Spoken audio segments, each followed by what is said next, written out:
Welcome back. I'm Ted Thomas, and in this episode, I'm going to answer the question, how to buy real estate foreclosures.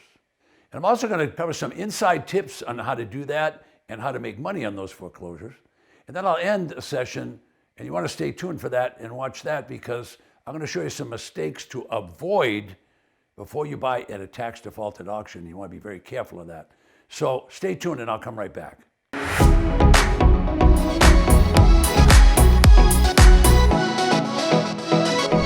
How to buy real estate foreclosures.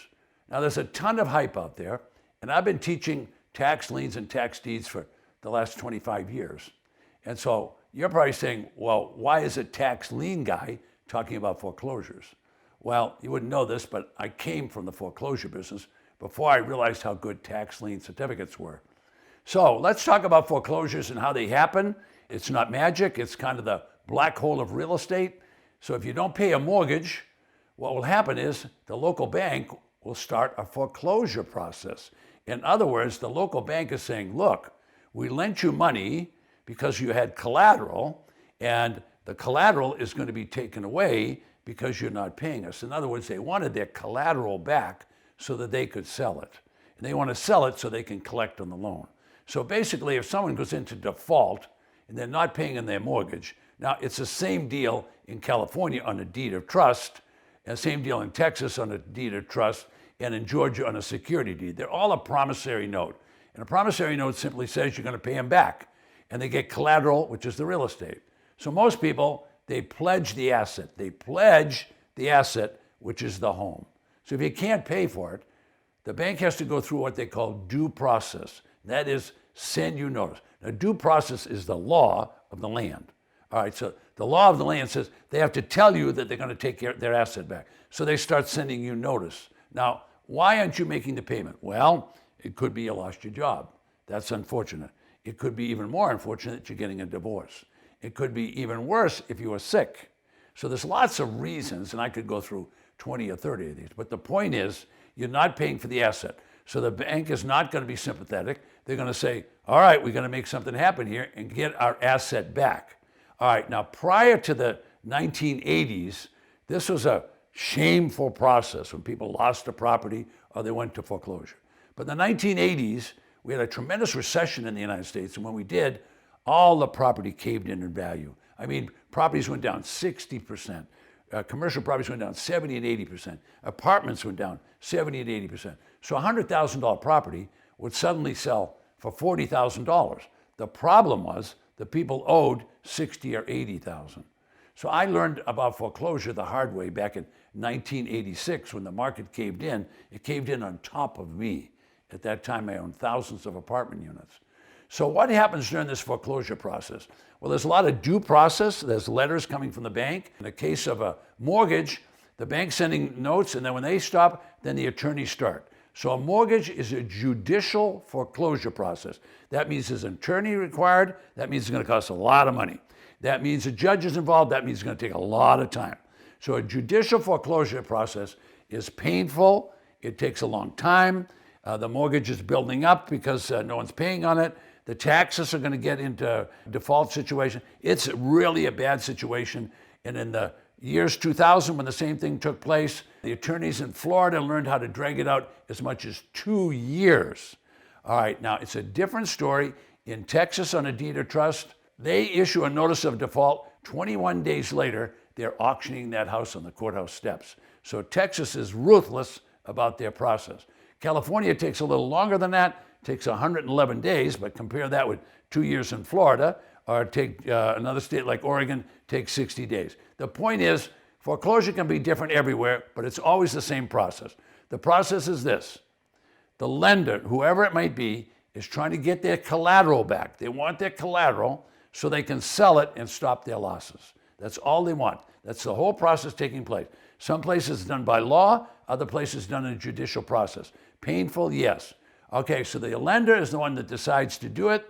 If they do foreclose on a mortgage, they have to hire an attorney to do it. That's going to cost a lot of money, and it's going to take a long time.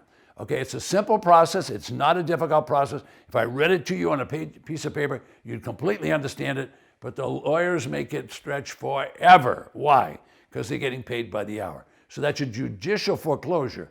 Whereas a deed of trust or a security deed somewhere in the West or the South, that's going to happen in days. 21 days in Texas, 60 days in Oregon, 111 days in California. You're kind of getting the idea. Now, what do they call those sales? Well, they don't necessarily call them foreclosure sales. They call them a sheriff sale. Why do they call them a sheriff sale?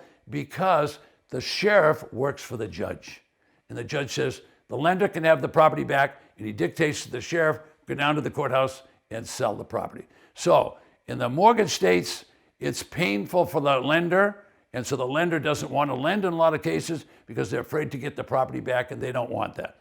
So using a mortgage foreclosure could take a short period of time, or it can take a long period of time. All right, so what do you know about that? Well, you probably know a lot. If you're staying up late night television, they make it sound easy. The process is not difficult, but it could take time. But by the time you get the property, it might not be pristine. By that I mean, you're probably not getting country club properties. You're probably getting properties that have been somewhat used and abused. Now, here's the big problem. What are you buying that property for? Well, if it was a $100,000 property and the people didn't make their payments, then they probably put a down payment and they made a few payments, but they probably still owe $80,000, $90,000. Well, you can't pay $80,000 or $90,000 for a $100,000 property and get a profit out of it. You're going to have to buy that property for $40,000, $50,000. If you pay anything over $50,000, you won't be able to sell it for a profit. So late night television make it sound easy. It's not so easy. So that's why I'm in the tax lien and deed business. I'm not negative on the foreclosure one, but in the 80s, you could buy properties for 30 cents, 40, and 50 cents on the dollar. You're going to have a heck of a time doing that now because America, all the young people are poor. They don't have money anymore because they got student debts, and their student debt's killing them. I am in the business of buying property, and $400,000 properties that I own myself. I try to sell them. Young people come to me. They're in tech. They make $100,000 each, and they don't qualify. Why? Because they have student debt up to their ears, and everything costs so much. So years ago, cars cost $5,000. Now they cost $50,000. So young people, it's going to be a long time before they buy property. So it's not going to be an easy business for them. So why do I prefer tax auctions? Because I can buy for 10 cents, 20 cents on the dollar. At a tax auction, you're getting 60, 70, 80% discount. If you can buy for the 80% discount, you're going to make some money. So let me answer a couple of questions before I close it up for today. First question, can you purchase tax liens and deeds inside your IRA equivalent? Boy, that's a great question. Good question. Wow. All right, IRA. If you have an individual retirement account, whether it's a Roth IRA or a traditional IRA, use that IRA to buy your tax properties. When you go to the auction, they will ask you, how do you want to title the property? Do you want to title it in your name, Ted Thomas, or do you want to do it in a corporation? Well, you want to title it in the title of the IRA. Your IRA is a separate business. It's no longer you, even if it has your name on it. It's going to be a separate business. Buy in that business, and you can use tax-deductible money to buy it. If it's a Roth IRA, now you're really humming, because what you can do now with a Roth IRA, you don't have to pay any taxes on the growth. Well, how would you like to have money that you're making and not have to pay taxes? So that's a really good question. You should learn that. So am I a tax deed expert? Yes. I'm not an expert at legal, and I'm not an expert at Roth or traditional IRAs, but you need one. I can tell you that right now. Okay, the question is, should you use a real estate agent? Okay, I'm very positive on real estate agents. When the market's good, there's 1 million of them. When the market's bad, there's only 500,000, because it's a very tough job. It's very tough. Anybody that gets a license thinks they know how to sell. It's a tough job. They don't do very well. So if you've got a real estate agent and they know what they're doing, great. That doesn't mean you're going to hire your friend's wife that just got her license. You need to research. You have to spend as much time finding the right agent. It's not someone you like necessarily. It's someone that knows what they're doing. A good real estate agent, if you come to my classes will show you what a good real estate agent is. But here's the point. There's nothing bad about the people, but it's what they know. You need talent. So first learn how to do it on Craigslist and how to do it on eBay, how to do it electronically so you can control your destiny, learn how to do signs, learn all of it yourself, and then start bringing real estate agents in to help you. Even if you have to pay them, bring them to the table. Every salesperson that you can get to help you is good. Once they have a listing, you're in trouble. Okay, now I'm going to continue with a couple of things to close up. All right, so newcomers make these mistakes. So if you're a newcomer, You're bound to make these mistakes, and I'd like to see you avoid them. All right, I save them to the end because, and some people get all spooked about this, don't buy a property unless you've seen it.